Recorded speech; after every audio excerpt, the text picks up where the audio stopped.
welcome back to the Space of Language, your guide to study foreign languages. I'm Goar, and today I will talk to you about the most common mistakes that people make in English language. Now, in the previous video about how to improve your speaking skills in basically any language, I mentioned that mistakes are good because they show you what you should improve, what you should work on more. And today I will highlight those mistakes. Please pay attention, they are not only for beginner or intermediate level speakers of English. I think they apply to anyone because I have met people who have really good, really fluent, they are fluent in English, they have good skills. But some of those mistakes that I will talk about today, they can kind of appear in their speech or writing because, when you prepare for a test or you're writing something, and you kind of hurry and you don't pay attention to what you write there, or when you speak it can kind of just slip on, and then you just have to pay attention how to work with that, how to improve that. Let's start. The first one is I can speak English good. Now what you can do, what I suggest you do, think of it as a quiz.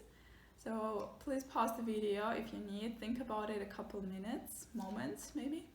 And then check yourself because the answers will appear on the screen on the video. Alright, I repeat, so I can speak English good. This is wrong way of saying it because when you do an action, something, you can say I can speak English well, alright? The word well is an adverb and the word good is an adjective. Adjectives describe noun. They describe, for example, the weather is good, or this book is really good, the movie is good. Or like the food is delicious and so on. Different adjectives describe a noun, a thing, right? Something. And adverb, which is well, or I speak English fast, like how I do it. I ran maybe quickly, I ran very quickly and so on. So remember, I speak English very well. Next one, a car is no good without its wheels. Look again at the writing, okay? A little hint for you. A car is no good without its wheels. Now the problem here is the kind of confusion that people mix up the words its and its with a comma, with apostrophe, sorry. Basically the difference is its without an apostrophe means possession or belonging to something, like the car has the wheels, so it should be spelled without any apostrophe. But when you speak about the short form of the verb is or has, then you should put that apostrophe, like it's a beautiful day, or he's been to England. Like in that cases, it's okay to use apostrophe. It's needed to use apostrophe because it's the abbreviation, the short form of the word. Yeah, the short form. So next one, I very like traveling. Okay, one more. I very like traveling. Well, I kind of help you out there because I highlighted with my intonation. So you cannot say I very like something, okay? Please remember this. I hear a lot of students, different levels, really make these mistakes. What you should say is better to say I really like traveling. I like traveling very much. The same, I really like, or I like it very much. Or you can actually replace it and use the word enjoy. Enjoy traveling. Or my hobby is traveling, if you change the sentence. Or another good expression you could use is to be into something. So you say I'm into traveling. Or you ask your friend, what are you into? That means what do you like? What is your hobby? Next one, number 4. Today morning I had a coffee. Look at the sentence again. What's wrong with it? What would you replace here?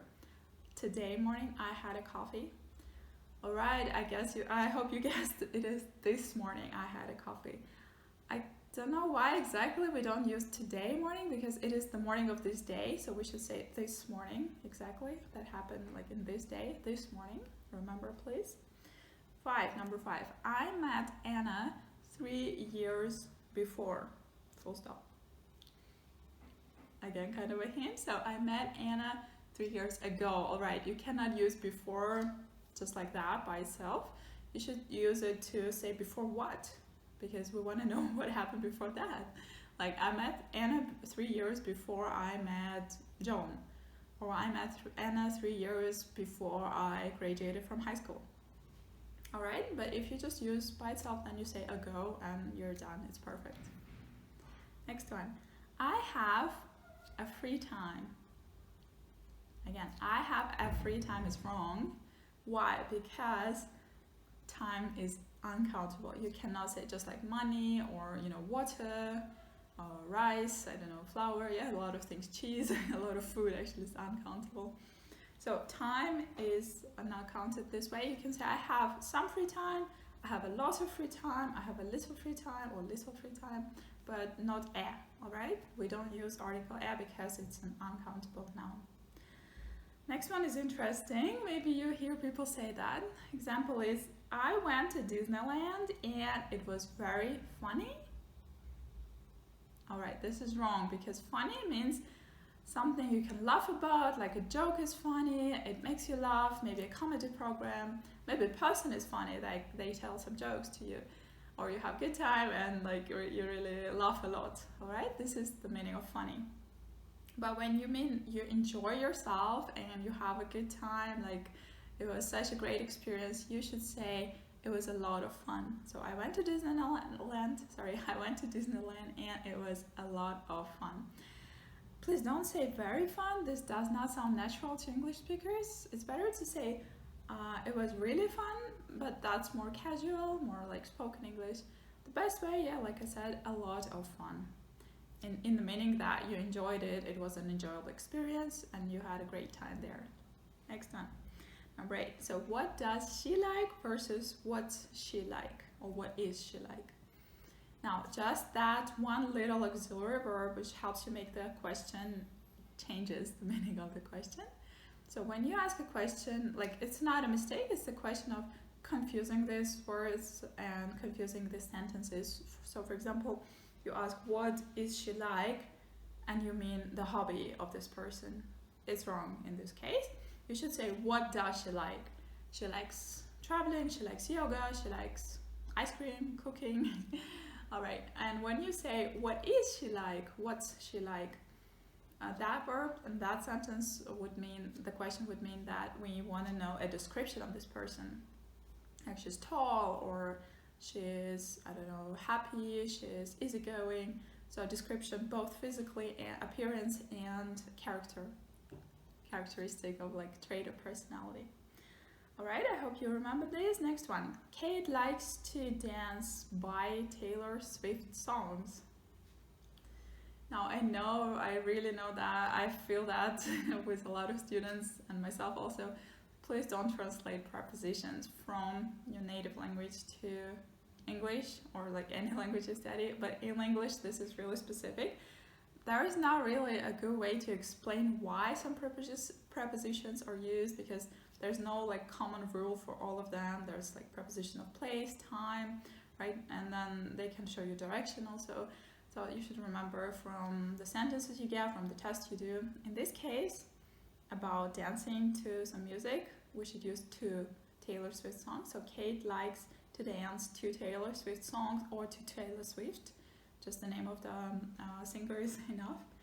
Another thing is the same with like listen music, listen radio. This is wrong. We should always say listen to something or to somebody. I'm listening to radio, I'm listening to music, I'm listening to you carefully.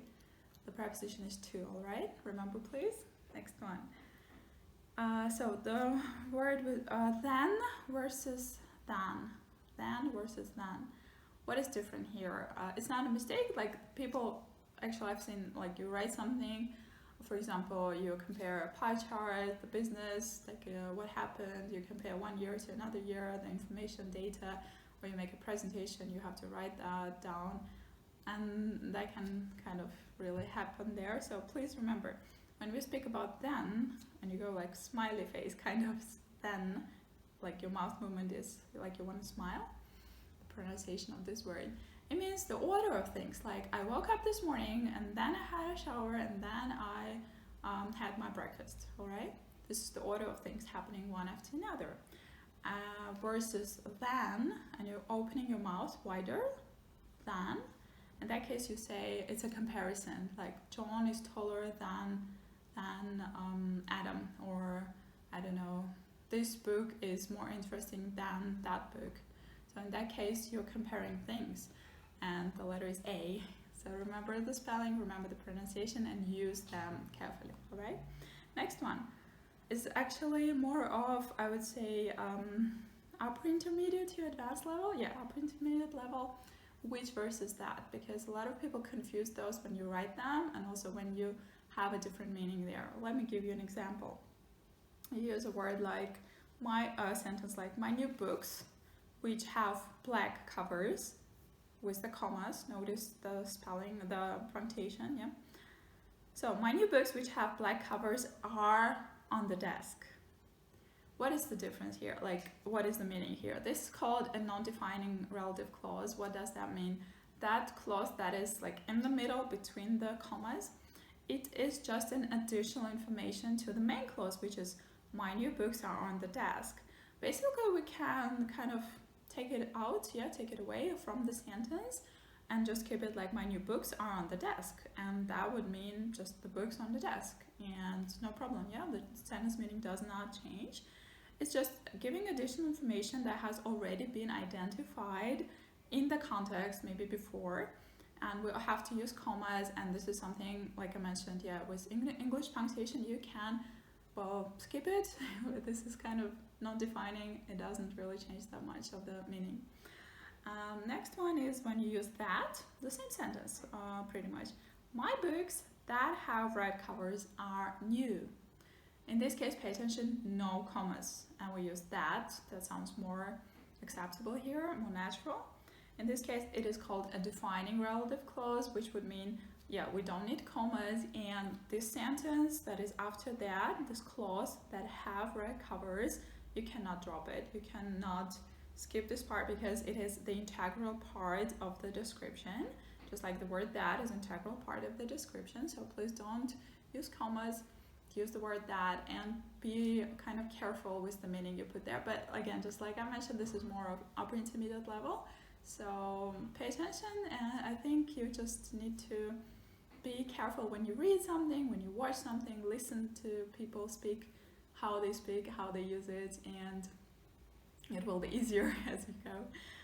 There you go. Yeah, these are the mistakes that I mentioned, and I hope you enjoyed them. I hope it was useful for you. Please subscribe to my channel if you haven't yet.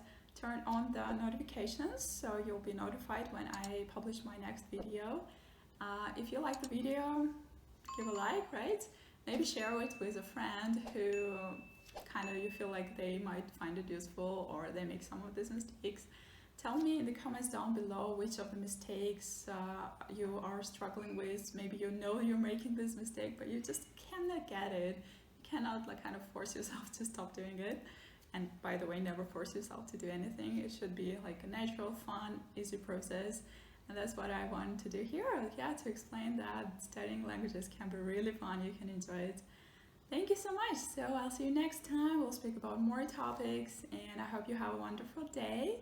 Thank you so much for watching this video. See you next time. Bye bye.